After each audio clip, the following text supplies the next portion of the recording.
The COVID-19 outbreak of 2020 put the whole world into lockdown, but as restrictions begin to lift, there has been a rise in awareness for personal health and an understanding that we need to protect each other. This has led to the face mask becoming a staple, no longer just for use in hospitals and health centres. Face masks help to block droplets expelled when we speak, cough, sneeze, or even just breathe. When saying a simple phrase, we produce hundreds of droplets ranging from 20 to 500 micrometers. When a mask or facial covering is provided, all of these droplets are stopped. With a cough, some droplets may escape, but significantly fewer than if a mask is not worn. In short, there's very little excuse to not wear a mask. As COVID continued to spread, face masks fell into a shortage, with many countries hoarding these masks to ensure they could keep their most vulnerable safe. Germany, Russia, and the Czech Republic all banned exports of face masks and PPE. The French government took total control of their mask distribution. In many Asian countries, masks were stockpiled in order to fight the virus. These shortages came about through panic buying, and while masks are important, the panic led to some people having hundreds of masks and others having none. It was a race to protect ourselves, and it cost some dearly. Panic buying leads to price gouging. On Etsy and eBay, this was seen with 20 packs of masks going for more than $100. Restrictions were put into place to avoid chancers from taking advantage of the demand spike, with Amazon removing over 1 million basic need products for misleading claims and price gouging. However, these shortages did lead to a spike in small businesses supplying face masks.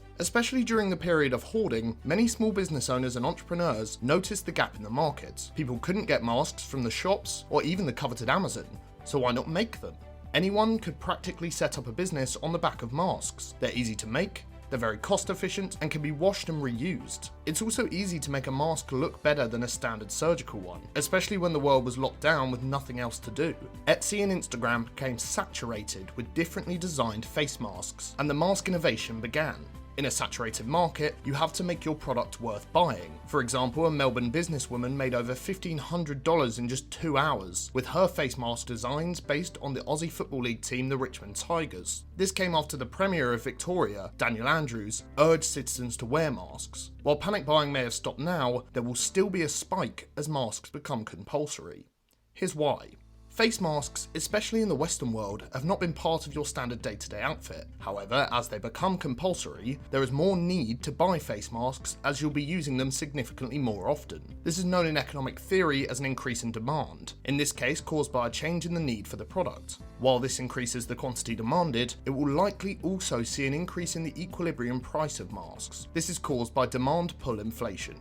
Small businesses aren't the only ones who have spotted the boost in demand for face masks. More well-known brands as well as designer brands have spotted the opening. In the same way you might rather wear a nicely designed fabric mask than a surgical mask, there are people who prefer to wear a branded mask. This is based on a variety of factors which can be understood in our body framework video. But most importantly, it's the idea that the mask will become a wardrobe staple, and so it needs to become fashionable. Hugo Boss and Lacoste have brought out their own branded masks. So have Adidas and Nike, with Nike's model setting you back over £40. However, the luxury brands have started to state their claim, with an off-white mask setting you back 70 quid. The price of fashion will ever be high.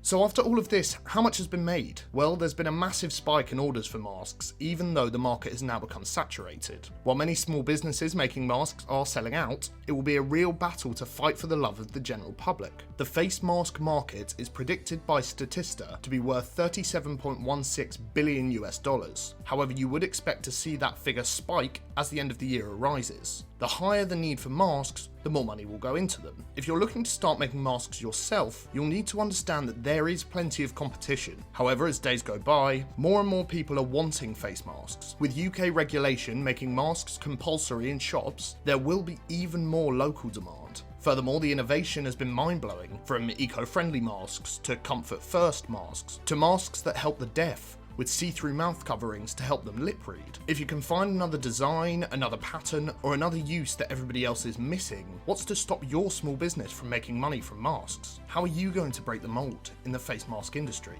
Leave a comment to let us know, like this video, and subscribe to the EntreConnect channel for more business content.